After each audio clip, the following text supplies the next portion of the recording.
حضرت صفوان بن اسال کہتے ہیں کہ ایک دن ہم حضور کے ساتھ ایک سفر میں تھے. یار کتنا ناز ہے اور کیا احساسات ہوں گے جب یہ بتا رہے ہوں گے ایک دن ہم حضور کے ساتھ سفر میں جا رہے ہیں. اللہ اکبر. ہم حضور کے ساتھ ساتھ چل رہے تھے کہ ایک دیہاتی، ایک پنڈ کا رہنے والا شخص، عربی، ایک بدو، اس نے حضور کو دیکھا تو اس نے بلند آواز سے کہا یا محمد صلی اللہ علیہ وسلم. جو عربوں میں کچھ وقت گزارنے کا تجربہ رکھتے ہیں تو وہ ان کے لہجے سے وہ اچھی طرح واقف ہیں کہ وہ کس طرح بلند آواز سے بولتے ہیں اور ان کے لہجے میں کس قدر جو ہے وہ گرج ہوتی ہے اور کس کرخت لہجے کے اندر وہ بات کرتے ہیں. تو اس نے بلند آواز سے کہا یا محمد صلی اللہ علیہ وسلم.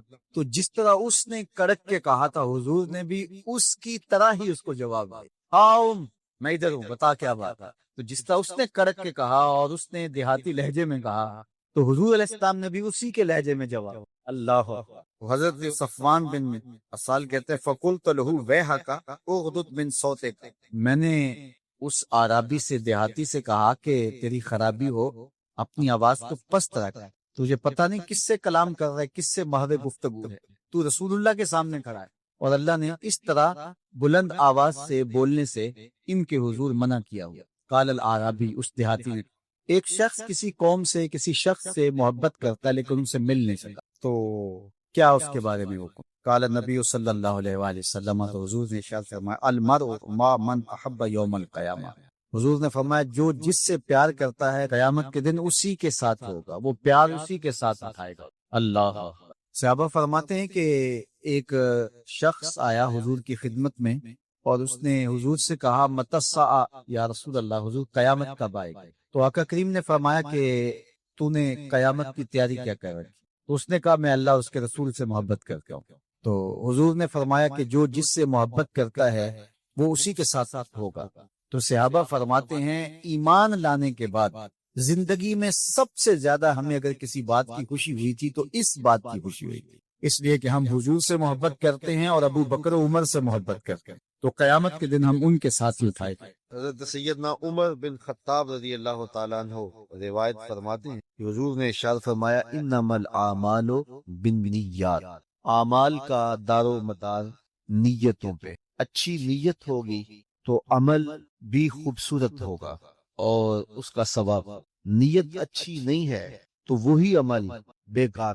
تو نیت پر عمل مرتب ہو. چور بھی ساری رات جاگتا ہے، چوکیدار بھی ساری رات، لیکن چور کا جاگنا کسی اور نیت سے ہے، اس جاگنے سے اسے ثواب نہیں ملتا. اور چوکیدار ساری رات جاگتا ہے، ایک ایک لمحے کا ثواب اس کے نام اعمال میں درج ہو. اب دونوں نے بیداری میں رات کاٹا لیکن نیت کے فرق سے سزا اور جزا مرتب.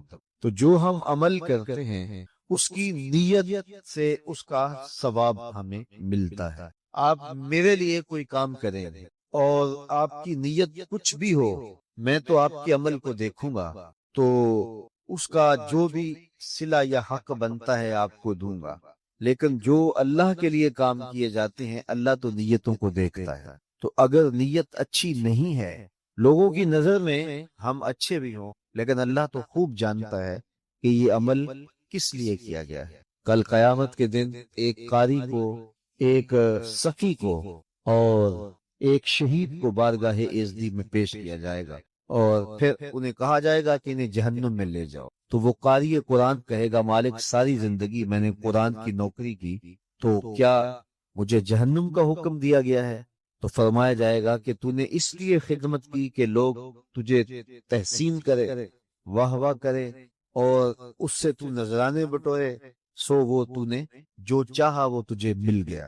اب آخرت میں تیرا کوئی صلہ نہیں. پھر شہید کو کہا جائے گا، بلایا جائے گا اور کہا جائے گا اس کو جہنم میں ڈالا. وہ عرض کرے گا مالک میں نے چاند جیسی متاع عزیز تیری راہ میں لٹا دی. تو اللہ تعالیٰ جل شانہ ارشاد فرمائے گا کہ اس لیے کہ لوگ تجھے شہید کہیں، تیرے نام کے ڈنکے بجیں، تیری بہادری اور جرت کے پھریرے لہرائیں، تو جاتے ہوئے اس نیت سے میدان عمل میں جوش و جذبے کے ساتھ گیا تھا تو وہ ہو گیا. لوگوں نے تیرے نام کے نعرے بھی لگائے، داد و تحسین بھی دی، تو اب تیرا کوئی حصہ نہیں. اللہ اکبر. پھر بلایا جائے گا سخی کو، وہ کہے گا مالک میں نے خون پسینے کی کمائی تیرے راستے میں لٹا دی. وہ ارشاد فرمایا جائے گا کہ داد و تحسین سمیٹنے کے سخی کہلانے کے لیے اور وہ تجھے کہہ دیا گیا اور تیری وہ شہرت دنیا پہ تجھے حاصل ہو، اب آخرت میں تیرا کوئی حصہ۔ تو نیت پر اجر مرتب ہوتا ہے۔ تو یہ تینوں کام کتنے مقدس کام تھے، لیکن نیت کے فرق سے اس کی جزا مرتب۔ اور پھر حضور نے مزید ارشاد فرمایا اللہ طیب ہے اور طیب کو ہی پسند کرتا ہے، اور وہی عمل قبول کرتا ہے جو محض اس کی رضا کے لیے کیے جاتے ہیں۔ تو وہ عمل جو محض اللہ کی رضا کے لیے کیا جائے وہی عمل قبول۔ تو میں اور آپ اپنے اعمال کا جائزہ لیں۔ بعض کا بڑی لمبی مشق کرتے ہیں، بڑی لمبی مشقت اٹھاتے ہیں، لیکن نیت کا فرق اس مشقت کو کسی کھاتے میں پڑنے نہیں دے۔ تو میں اور آپ سب سے پہلے اپنی نیتوں کا استحضار کریں۔ تو اللہ تعالیٰ جل شانہ ہمیں اس کی توفیق دے، یہ بھی اس سے مانگنا چاہیے۔ تو جب خلوص اور للہیت عمل میں داخل ہوگی تو پھر وہ عمل ہوگا، وہ تھوڑا بھی ہوگا تو کافی ہوگا۔ لیکن جب نیتوں کا حسن نہیں ہے تو پھر بہت سارا عمل بھی ناکافی ہے۔ تو یہ دین کا ثلث ہے، علماء فرماتے ہیں پورے دین کا تیسرا حصہ یہ حدیث ہے۔ اس کو ہم سب سے پہلے اہمیت کے ساتھ اپنی روحوں میں اتار دیں۔ انما الاعمال بالنیات، اعمال کا دار و مدار نیتوں پر۔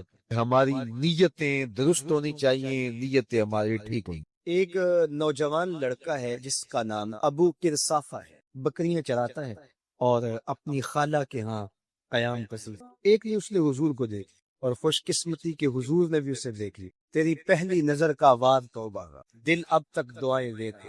تو اب اس کو سب بکریاں بھول گئی۔ وہ بکریاں لاتا ہے اور چراگاہ میں چھپتا ہے اور آ کے حضور کی مجلس میں ایک نے خالہ کو پتہ چلے کہ یہ تو سارا دن وہاں بیٹھا رہتا ہے، تو اس میں سختی سے منع کر دے کہ تم وہاں نہیں جاؤ۔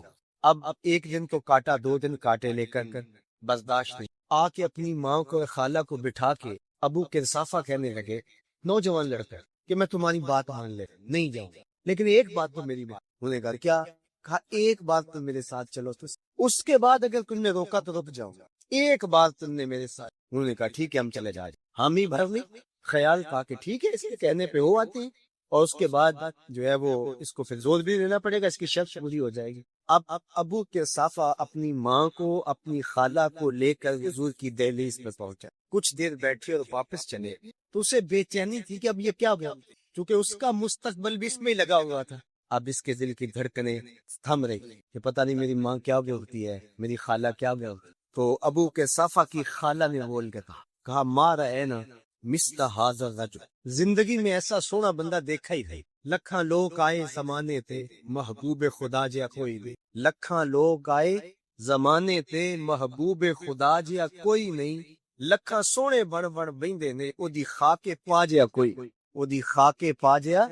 اور اعظم چشتی مرحوم ساری زندگی حیرت میں گزار دیتے اور لکھتے ہیں کہ سمجھا نہیں ہنوز میرا عشق بے ثبات، سمجھا نہیں ہنوز میرا عشق بے ثبات، تو کائنات حسن ہے یا حسن کائنات، تو کائنات حسن ہے یا حسن کائنات، احسن وجہ۔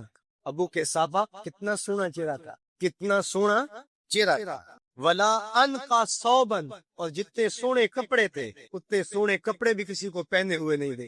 اور تیسری بات فرمایا ولا علینا کلامن، جتنی میٹھی باتیں کرتا تھا، شہد ٹپکتا تھا اس کے لہجے سے، اللہ اکبر، اس کے لہجے سے شہد ٹپکتا۔ تینو سینے دی میں ٹھنڈ آکا، شہد گلاب تے کھنڈ آکا، تینو نبیاں دا میں لاڑا راکھا، تیرے ہجر دے وچ میں ہاڑا آکھا۔ تو کہا ابو کرسافہ آج کے بعد ہم تجھے نہیں روکیں، سویرے آیا کر، شام آیا کر، دوپہر آیا کر، کچھ جی بھر کے محمد کے چہرے کو دیکھا۔ مکھ چند بدر شاہ، متھے چمک دی لاٹ نورانی، کالی زلف تے اکھ مخمور رکھی ہن مد بھری، دو ابرو کوس مثال دسن، دو ابرو کوس جیتی نوک مجا دے تیر چھٹن، لباں سرخ ہاتھاں کے لالے یمن، چٹے دند موتی دیاں ہن کریاں، سبحان اللہ ما اجمل کا ما احسن کا ما اکمل کا، کتے مہر علی کتے تیری ثنا، مشتاق اکھی کتے جا رہے۔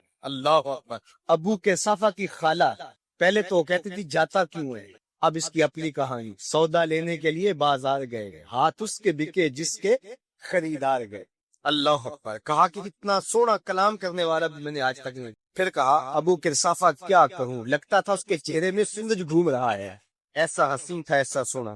قرآن مجید کی ایک آیت ہے جس کا غلط مفہوم لیا جاتا ہے، لا اکراہ فی الدین، تو اس کا جو مفہوم لیا جاتا ہے عمومی طور پہ وہ یہ ہے کہ دین میں کوئی جبر نہیں ہے، اور جبر سے مراد مذہب بیزار طبقہ یہ لیتا ہے کہ کسی قسم کا کوئی قانون اور کوئی ضابطہ جو مذہب عائد کرتا ہے وہ نہیں ہے، تو یہ مولویوں کی پیدا کردہ سختی ہے اور انہوں نے دین کو مشکل بنا دیا ہے، اور حدود و تعزیرات، قوانین، ضوابط، چور کا ہاتھ کاٹو، زانی کو سنسار کرو، کوڑے مارو حد قذف میں، اور مختلف اوقات کے اندر مختلف عبادتوں کا لزوم، تو یہ کیا ہے؟ جب قرآن کہتا ہے لا اکراہ فی الدین، دین میں کوئی سختی نہیں ہے، کوئی جبر نہیں ہے، جو مرضی کرے، تو یہ اس کا مفہوم۔ اور ایک طبقہ ایسا ہے کہ جو دین کو اس طرح پیش کرتا ہے اور اس طرح سے دین کو لوگوں کے سامنے رکھتا ہے کہ جس طرح دین پر عمل کرنا کوئی آسان کام نہیں، اور اس کو وہ مشکل اتنا بنا دیتا ہے کہ لوگ گھبرا جاتے ہیں کہ ہم تو پھر دین پہ نہیں چل پائیں گے، چند لوگ ہی دین پہ چل سکتے، جبکہ یہ دونوں چیزیں افراط و تفریط سے تعلق ہے۔ تو آیت کریمہ کا صحیح مفہوم یہ ہے، لا اکراہ فی الدین کا مطلب کہ دین قبول کروانے میں کسی پر سختی نہیں ہوئی کہ تو ضرور مسلمان، یہ اس کا۔ اب کوئی دین قبول کر چکا ہے اور پھر احکام شریعہ اس کے اوپر نافذ ہوں گے تو یہ تو ہوں گے، تو اس پر یہ نہیں ہے کہ اب اس پر سختی نہیں، جو اس جامعہ میں اس درس گاہ میں داخل نہیں ہوتا، پڑھنا نہیں چاہتا، تو ہم اس کو دھکے سے گھر سے اٹھا کر کے یہاں داخلہ نہیں دیں، جس کی مرضی ہو آئے اور جس کی مرضی ہو نہ آئے، لیکن جو شخص یہاں آ کے داخل ہو گیا، پھر یہاں جو ہم نے ضوابط اور قوانین بنائے ہیں ان کا وہ پابند ہوگا، اس لیے کہ وہ اپنی مرضی سے آیا ہے اور اس نے یہاں آ کر کے داخل ہے۔ تو اب وہ کہے کہ میں نہیں مانتا تو وہ باغی کہلائے گا۔ تو اسلام کے اندر کسی کو سختی سے داخل نہیں لیا، ترغیب دی جائے گا۔ اور قرآن مجید کی اس آیت کریمہ کو اگر پورا پڑھیں تو سارا مفہوم واضح ہے، لا اکراہ فی الدین، دین لانے کے حوالے سے کوئی زبردستی نہیں ہے، قد تبین الرشد من الغی، ہدایت کا راستہ گمراہی سے ممتاز ہو کے واضح ہو۔ اب جس کا جی چاہے وہ ایمان لائے اور جس کا جی چاہے وہ کفر کرے، یہ اس کی مرضی ہے۔ اگر اللہ چاہتا تو کسی کے دل میں کفر پیدا ہی نہ ہوتا، سب مسلمان ہوتے، لیکن اللہ تعالیٰ جل شانہ کی حکمت یہ نہیں ہے، انا ہدیناہ السبیل اما شاکر و اما کفور، ہم نے حق کے راستے واضح کر دیے، اب جس کی مرضی ہو وہ کفر کے راستے پہ چلے، جس کی مرضی ہو وہ اسلام کے راستے پہ چلے، اس کی اس مرضی کی وجہ سے ہی تو جزا و سزا ہے۔ اگر اس کی مرضی سلب کر لی اور وہ ایمان لانے پہ مجبور ہو تو پھر اس کا یہ کمال کہاں ہے؟ تو کمال تو یہی ہے کہ دونوں راستے ہیں اور دونوں راستوں سے دکھائی دے رہے ہیں، اور وہ اپنے اختیار سے خیر کا راستہ اختیار کرے اور اپنے اختیار سے برائی کی راہ پہ چلتا ہے تو اس کو جو ہے وہ سزا ملے، لیکن اگر اس کا اختیار ہی نہیں ہے برائی کے راستے پہ چلنے تو پھر اس کو سزا کیوں دی جائے؟ تو یہ بات ذہن میں رکھیے گا، یہ اختیار پر جزا اور سزا۔ تو آیت کریمہ کا مفہوم یہ بتاتا ہے کہ جو چاہے وہ حق پہ آئے، اس پہ مجبور، باقی احکام شریعہ پر عمل پیرا ہونا تو یہ ایک امر آخر۔ تو یہ سراسر نفسانی خواہش ہے کہ اسلام ہمارے اوپر کوئی پابندی نہ لگائے، جس طرح ہم چاہیں اس طرح ہی چلے اور ہماری زبان پہ کلمہ بھی جاری ہے، میں بھی ہوٹل میں پیو، چندہ بھی مسجد میں دو، شیطان بھی خوش رہے، خدا بھی ناراض نہ ہو، یہ کیسے ہو سکتا ہے؟ تو لا اکراہ فی الدین کا جو مفہوم لوگوں نے تراش لیا کہ اسلام کا کوئی ضابطہ قانون ہم قبول نہیں کریں گے، ہم خواہش اور مرضی کی زندگی بسر کریں گے، یہ سراسر دین کی منشا کے برعکس۔ آج دل بہت دکھا ہوا ہے، لہجہ بہت زخمی، امت پہ ایسا وقت پہ آنا تھا، ہماری بے بسی، ہماری بے حسی، 56 ستاون اسلامی ملک اور غیرت کا جنازہ اٹھا ہے، لیلۃ القدر کی مبارک کھڑیاں اور مسجد اقصی میں گولیاں برسائی، کریا کریا بستی بستی، صحرا صحرا خون، امت والے کتنا سستا امت کا ہے خون، گھر گھر سے جنازے اٹھ رہے۔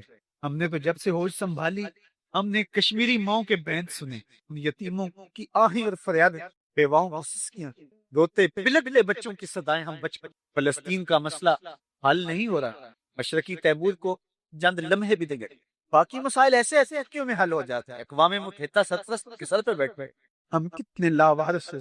حاتم طائی کی بیٹی جب حضور کی بارگاہ میں آئی تو اس کے سر سے چادر اتری، تو حضور نے اپنی چادر سے طرف لی، تو کسی نے کہا حضور کافرہ ہے، فرمایا بیٹی تو ہے، حضور نے گوارا نہیں کیا کہ اس کے سر سے چادر۔ تو اقبال نے مثنوی چے باعث کرتا اقوام شرق کے اندر وہ حضور رحمت للعالمین کے نام سے ایک نظم لکھی، اس میں یہ واقعہ سارا درج اور اس کے بعد اقبال حضور کی چادر اپنے آپ کو تھام کے پکارنا، ماں ازاں خاتون تے اریاں تریم، پیش اقوام جہاں بے چادریں، اے رحمت عالم ہمارے سر سے بھی وقار کی چادر اتر چکی ہے۔ بنو تے کی بیٹی کے سر پہ چادر اوڑھنے والے محبوب، ہم آج پوری رہنا سر ہے، وہ کشمیر میں ہیں، وہ برما میں ہیں، وہ فلسطین میں ہیں، وہ شام میں ہیں۔ آج امت جام بلب ہے آسمان سے مالک، اس آسمان کے نیچے اس زمین کے اوپر ان مجبوروں کا تیرے علاوہ کوئی نہیں ہے، کوئی ان کی فریاد سننے والا نہیں۔ اللہ اس امت کو عالمی قیادت نصیب فرما،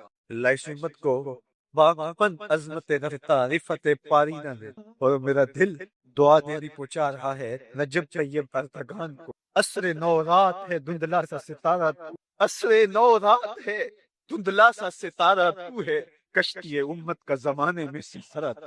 اللہ اس امت کو وگاس دے دے، وہ دن ہم بھی دیکھیں گے کہ یہ امت غالب ہو۔ احرام کے اعتبار سے حج کے لیے کون سی جگہ ہے جس سے باندھا ہوا احرام سب سے افضل ہے؟ وہ ایک روایت میں آتا ہے سب سے افضل احرام کے اعتبار سے وہ حج ہے جس حج کا احرام مسجد اقصی سے باندھا جائے۔ اللہ ہمیں وہ دن نصیب کرنا کہ ہم ایک حج ایسا بھی کریں کہ مسجد اقصی سے نہ باندھے۔ تیرے لیے کوئی مشکل نہیں۔ صلاح الدین ایوبی اٹھ قبر سے۔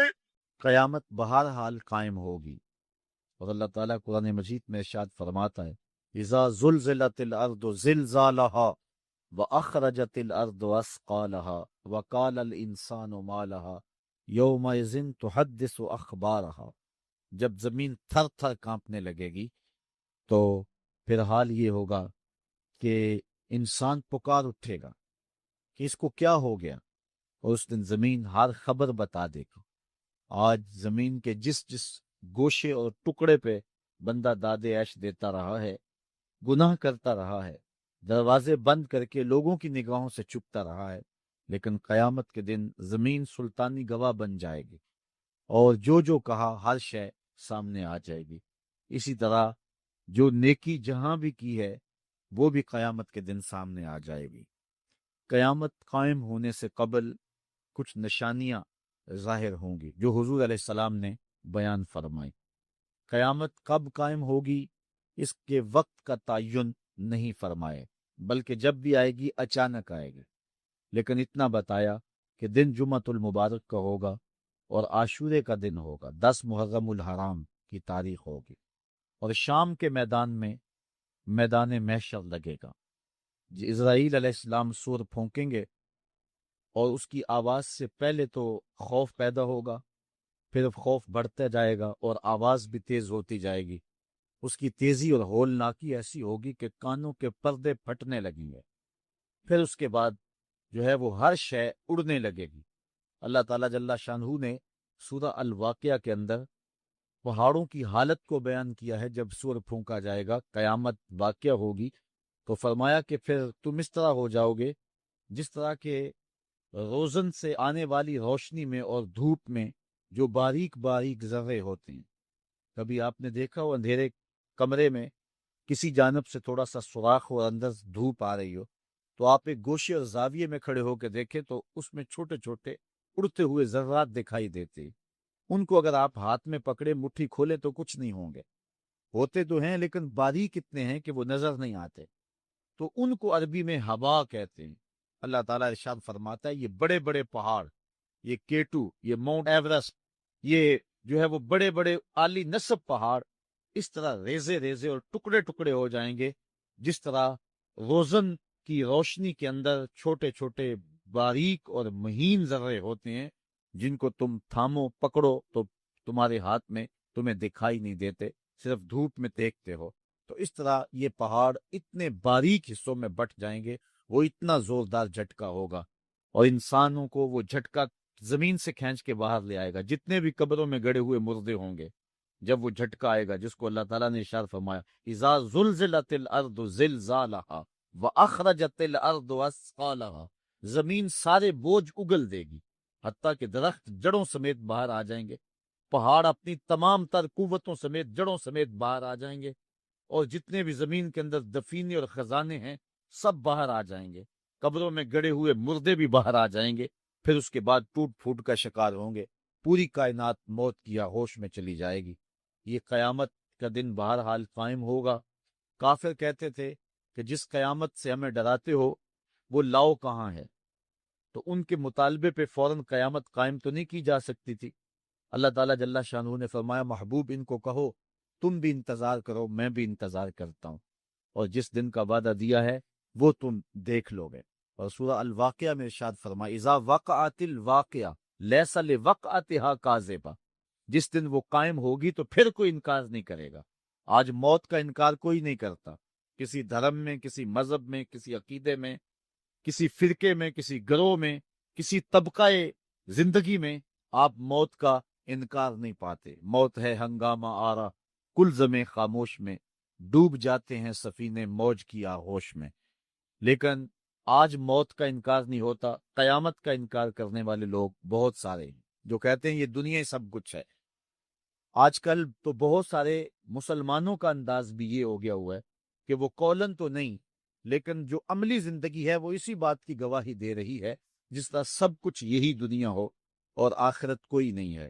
رویہ، انداز، طرز زندگی اور انداز معاشرت اسی کی طرف اشارہ دے رہے ہیں اور اسی بات کی چغلی کھا رہے ہیں کہ بس یہی دنیا ہے، بابر بیش کوش کے عالم دوبارہ نیست۔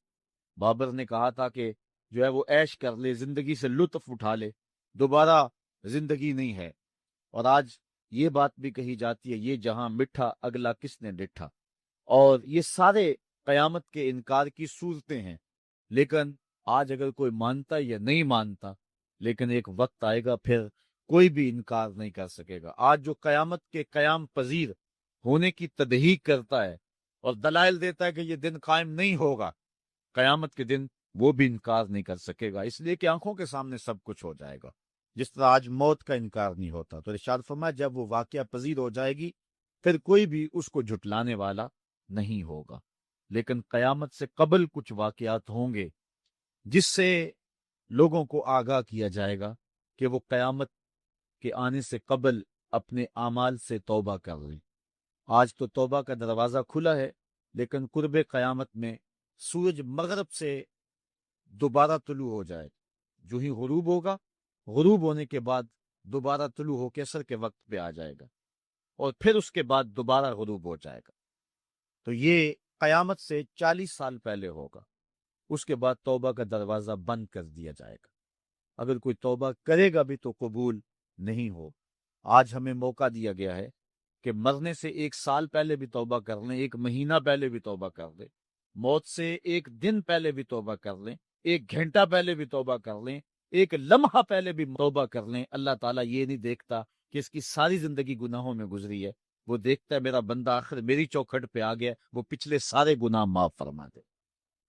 بلکہ حضور علیہ السلام نے صحابہ کو ایک مثال سے سمجھایا کہ ایک آدمی جنگل میں سفر کر رہا تھا اور اونٹ کے اوپر اس کا سامان بھی تھا، اس کی ضروریات زندگی بھی تھی، اس کا توشہ بھی تھا، کھانا پینا بھی تھا، خود بھی سوار تھا۔ چلتے چلتے جنگل میں کسی درخت کے ساتھ اپنا اونٹ باندھ کر کے وہ دوپہر کاٹنے کے لیے، سستانے کے لیے وہاں کچھ دیر کے لیے رکا۔ نیند آئی، تھوڑی دیر کے بعد جب آنکھ کھلی تو کیا منظر دیکھتا ہے کہ اونٹ نہیں ہے، اس کے اوپر ہی اس کا سامان ہے، زیادہ سفر ہے۔ اب صحرا میں اونٹ کا کھو جانا گویا زندگی کا کھو جانا ہے۔ اس بات کا ادراک وہ لوگ رکھتے ہیں جنہوں نے صحراؤں کا سفر کیا ہے۔ ہمارے اگر یہاں اس شہری آبادی میں، ہمارے اس ملک میں اگر کوئی شخص جو ہے وہ قافلے سے بچھڑ جائے، پیچھے رہ جائے تو وہ بات اور ہے۔ یہاں انسانی آبادی ہے اور جنگلوں میں، صحراؤں میں جہاں کئی کئی 100 میل تک کوئی انسانی اور حیوانی آبادی نظر نہیں آتی، تو وہاں سواری کا اور توشہ سفر کا جو ہے وہ ہٹ جانا اور جدا ہو جانا اور گم جانا، یہ سیدھی سیدھی موت ہے۔ اب اس نے دائیں بائیں بھاگ کر کے دیکھا کہ اونٹ کہیں ملے، لیکن اونٹ نہیں ملا، تو وہ دوبارہ آ کے اس درخت کے ساتھ ٹیک لگا کے بیٹھ گیا موت کے انتظار میں کہ اب توشہ سفر بھی گیا، سامان سفر بھی گیا، سواری بھی گئی، اور یہاں کوئی انسانی آبادی بھی نہیں ہے، تو اب موت کا ہی انتظار ہے۔ تو وہ موت کے انتظار میں بیٹھ گیا۔ اچانک اس کو نیند آ گئی، تھوڑی دیر کے بعد آنکھ کھلی تو اس نے کیا منظر دیکھا کہ اونٹ جو ہے وہ اس کے پاس کھڑا ہوا ہے اور ماں ساز و سامان کھڑا ہوا ہے. تو پھر اس کو اتنی خوشی ہوئی، اونٹ کیا ملا، زندگی مل گئی. اس نے کہا اللہم انت عبدی و انا ربک، اے اللہ تو میرا بندہ اور میں تیرا رب.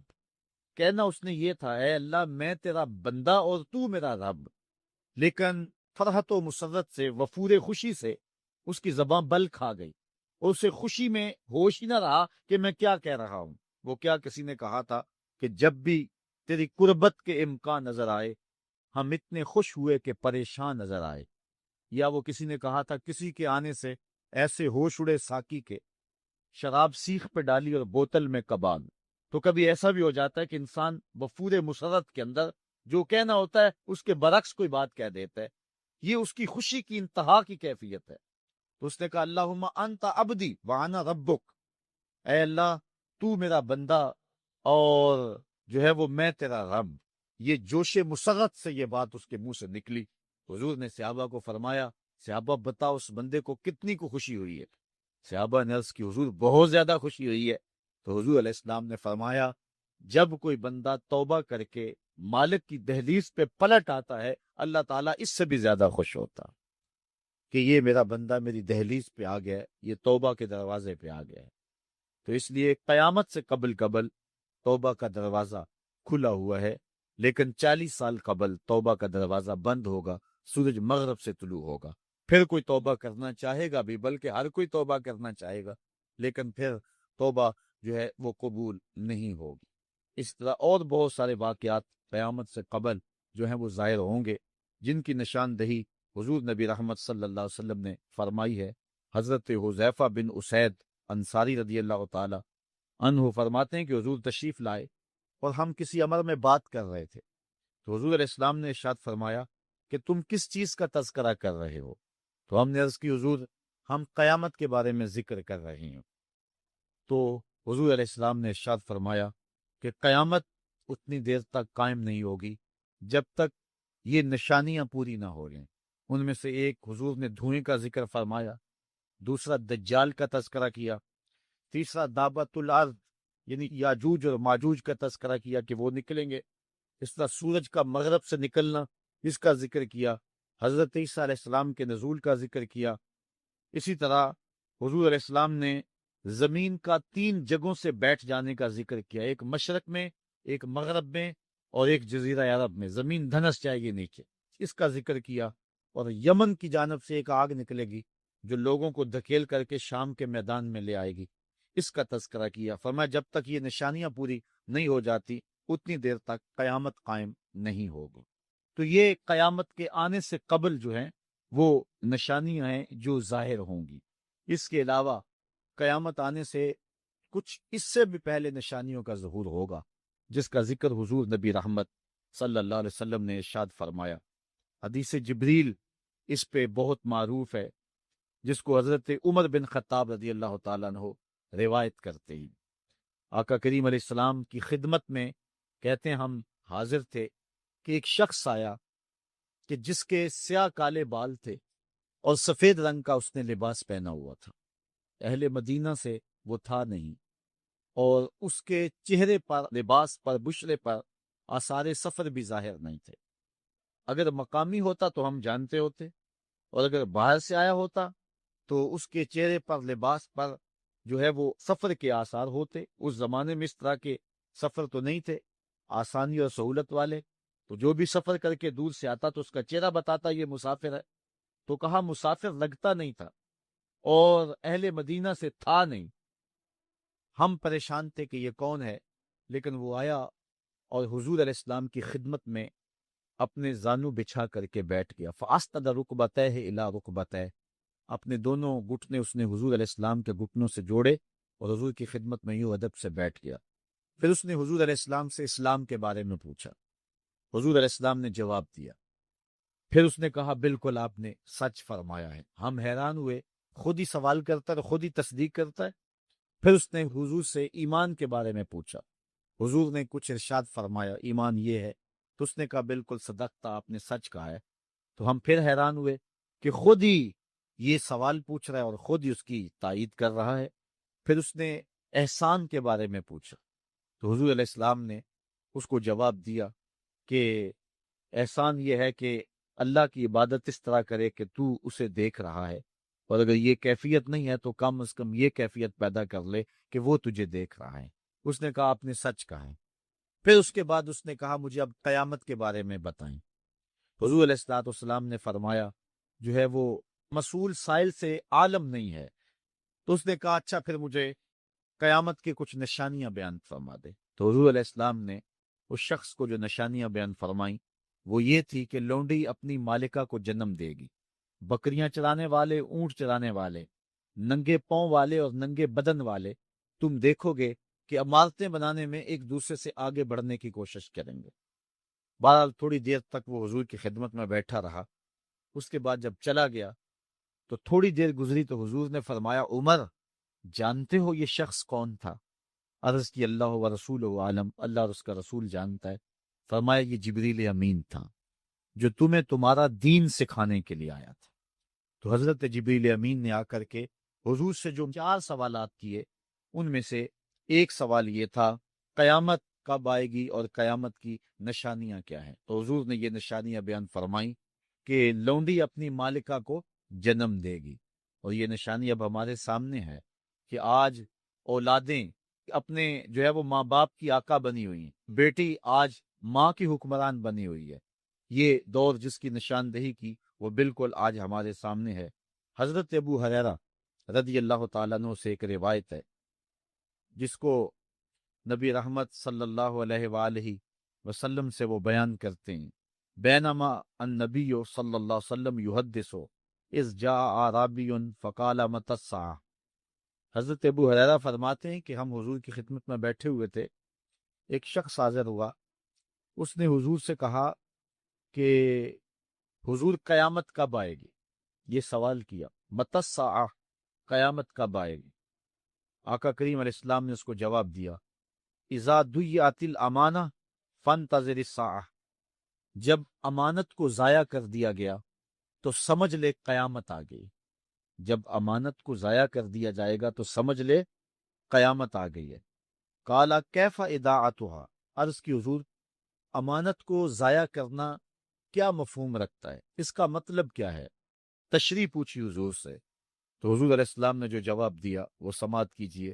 قال اذا بسد الامر الى غیر اہلہ فانتظر الساعہ، فرمایا جب معاملات نااہل لوگوں کے سپرد کر دیے جائیں تو سمجھ لے کہ قیامت آ گئی۔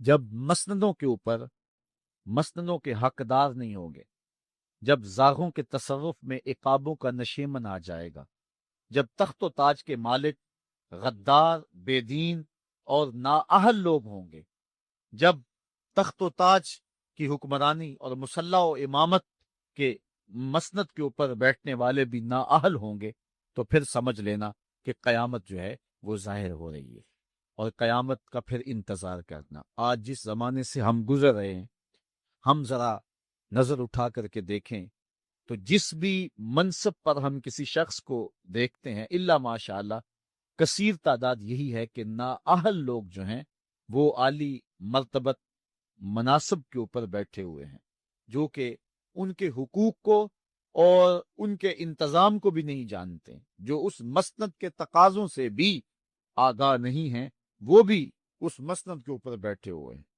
ایک زمانہ تھا، یہ ہمارے بچپن کی کہانی ہے، کہ ایک مرتبہ اسمبلی میں بحث ہوئی آبپاشی کے بارے میں، کہ فصلوں تک معقول پانی نہیں پہنچتا اور جو ہے وہ فصل اچھے طریقے سے جو ہے وہ نہیں اگ پا رہی، اور ہمارا ملک زرعی ملک ہے، تو اس کے بارے میں سوچا جائے۔ تو بہرحال اس پہ جب بات شروع ہوئی تو ایک رکن اسمبلی اٹھا، اس نے کہا کہ پہلی بات تو یہ ہے کہ فصلوں تک پانی پہنچتا ہی نہیں ہے، اور دوسری بات یہ ہے جو پہنچتا بھی ہے وہ بھی راستے میں جو بجلی والے ہیں وہ بجلی نکال لیتے ہیں۔ اب وہ بجلی نکل چکی ہوتی ہے پانی سے، اب وہ خالی پانی جو ہے وہ فصلوں کو کیا کرے گا؟ تو جب نااہل لوگ ایسی مسندوں کے اوپر اور ایسے مناصب کے اوپر بیٹھے ہوئے ہوں گے اور ہم لوگ ان کو منتخب کرتے ہیں، تو پھر آپ قیامت کا انتظار کیجئے، پھر قیامت آنے میں کوئی دیر نہیں ہے۔ تو حضور علیہ الصلوۃ والسلام نے 2 لفظوں کے اندر قیامت کے بارے میں یہ بات ارشاد فرما لی. یہ میں نے آپ کو اپنے بچپن کی کہانی سنائی ہے، لیکن اس دور کی کوئی ایک کہانی ہو تو میں آپ کے سامنے رکھوں. اس دور میں تو جو عالی مرتبت مناصب کے اوپر بیٹھے ہوئے انہیں سورہ فاتحہ تک نہیں آتی، سورہ اخلاص تک نہیں آتی ہے. تو اب بتاؤ کہ یہ قیامت کے قرب کی علامت ہے کہ نہیں ہے؟ آپ دیکھیں جس تخت پہ بھی، جس تاج پہ بھی، اور جس مسند اور منصب پہ بھی جو موجود ہے، کیا وہ اس کا حق ادا کر سکتا ہے یا اس کی اہلیت رکھتا ہے؟ وہ کیا کسی شاعر نے کہا تھا کہ ہر شاخ پہ الو بیٹھا ہے، انجام گلستاں کیا ہوگا؟ اور رومی نے اپنے زمانے میں کہا تھا کہ سگ وزیرو گرگ میرو موشرا درباں شود این ارکان سلطنت ملک را ویراں شود. یہ ایک دردناک کہانی ہے، لیکن قیامت کی نشانیوں کے حوالے سے آپ اس بات کو سمجھیں اور حضور علیہ السلام کے فرمان کی روشنی کے اندر ہم اپنے حالات کا جائزہ لیں. حضرت انس رضی اللہ تعالی عنہ سے ایک روایت ہے، کہتے ہیں سمیت رسول اللہ صلی اللہ علیہ وسلم یقولو، میں نے حضور علیہ السلام کو فرماتے ہوئے سنا ہے. یہ حضرت انس رضی اللہ تعالیٰ عنہ وہ صحابی ہیں جنہوں نے 10 سال تک حضور کی نوکری کی ہے، اور کہتے ہیں 10 سال میں ایک بار بھی ایسا نہیں ہوا کہ حضور نے مجھے اف بھی کہا ہو. کہتے ہیں کبھی ایسا ہوتا کہ میرے ہاتھ سے کوئی برتن ٹوٹ جاتا، ازواج مطہرات جو ہیں وہ اس پہ ناراض ہونے لگتی، تو حضور علیہ السلام روک دیتے، فرماتی سے کچھ نہ کہو، اس برتن کی عمر اتنی لکھی ہوئی تھی، یہ اتنے عرصے کے لیے ہی پیدا کیا گیا تھا. تو آقا کریم علیہ السلام نے جو ہے وہ ازواج مطہرات کو بھی روکا کہ وہ مجھے جھڑکے نہ. خدم تو رسول اللہ صلی اللہ علیہ وآلہ وسلم 10 سنین، میں نے پورے 10 سال حضور کی نوکری کی ہے. بلکہ جب آپ کہیں گے کہ حضور کے خادم کا نام کیا ہے، سارے صحابی حضور کے خادم ہیں، لیکن نام حضرت انس رضی اللہ تعالی عنہ کا آئے گا. یہ حضور علیہ السلام کے خادم خاص ہیں اور حضور سے بہت ساری باتیں انہوں نے سنی ہیں.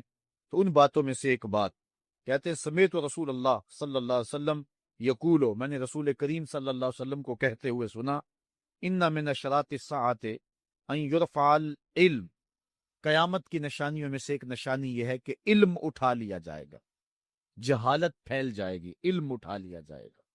آج لفظ زیادہ ہو گئے ہیں، انفارمیشن زیادہ ہو گئی ہے، لیکن جس کو علم کہا جاتا ہے، جو مومن کے سینے کا جمال اور نور ہے، آج وہ اٹھا لیا گیا ہے. آج لوگ کہتے ہیں جی جتنا علم آج ہے اتنا علم پہلے تو نہیں تھا. آج کوئی غزالی دکھاؤ، کوئی رازی دکھاؤ، کوئی رومی دکھاؤ، کوئی احمد بن حنبل جیسا شخص دکھاؤ، کوئی محمد بن حسن شیبانی جیسا شخص دکھاؤ، کوئی امام ابو حنیفہ کے نالین کی خاک جیسا شخص بھی دکھاؤ. تو یہ ایک غلط بات ہے کہ جی پہلے زمانے میں اتنا علم نہیں ہوتا تھا، اب علم بہت زیادہ ہو گیا، جی علم بہت زیادہ پھیل گیا. علم نہیں پھیلا ہے، یہ چند معلومات ہیں، انفارمیشن کا دور ہے، اور خبریں ہیں. جو علم ہے، جو کہ مومن کے سینے کا جمال ہے اور باطن کا نور ہے، جو زندگی کی راہوں کو اجالتا ہے اور زمانے کو مالک کی دہلیز کے قریب کرتا ہے اور انسان کو انسانیت سکھاتا ہے، وہ علم جو ہے وہ اٹھتا چلا جا رہا ہے. اور حضور سے پوچھا گیا کہ حضور علم سینوں سے اچک لیا جائے گا، سینوں سے کھینچ لیا جائے گا؟ فرمایا نہیں، علماء اٹھا لیے جائیں گے. جب علماء فوت ہو جائیں گے تو ان کی جگہ اس درجے کے لوگ نہیں آئیں گے، پھر زوال پذیر سلسلے ہوتے چلے جائیں گے، علم اٹھا لیا جائے گا. جب سینے علم سے خالی ہو جائیں گے تو پھر قیامت آ جائے گی.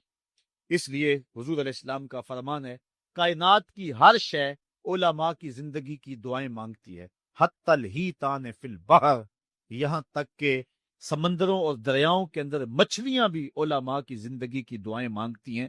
انہیں پتا ہے علماء ہیں تو کائنات مارز وجود میں آئی تو موجود رہے گی، اگر علماء نہیں ہوں گے تو کائنات جو ہے وہ بالکل قیامت کا شکار ہو جائے گی. تو پہلی چیز حضور نے ارشاد فرمایا ان یرفع العلم، علم اٹھا لیا جائے گا، ویکثر الجہل، اور جہالت عام ہو جائے.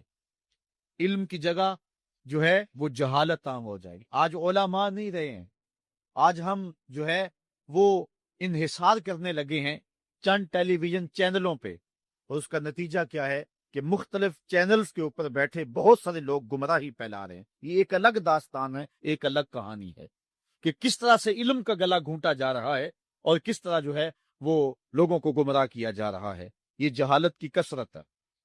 اور تیسری بات جو حضور نے ارشاد فرمائی، وَيَكْثُرَ الزِّنَا، زنا عام ہو جائے گا.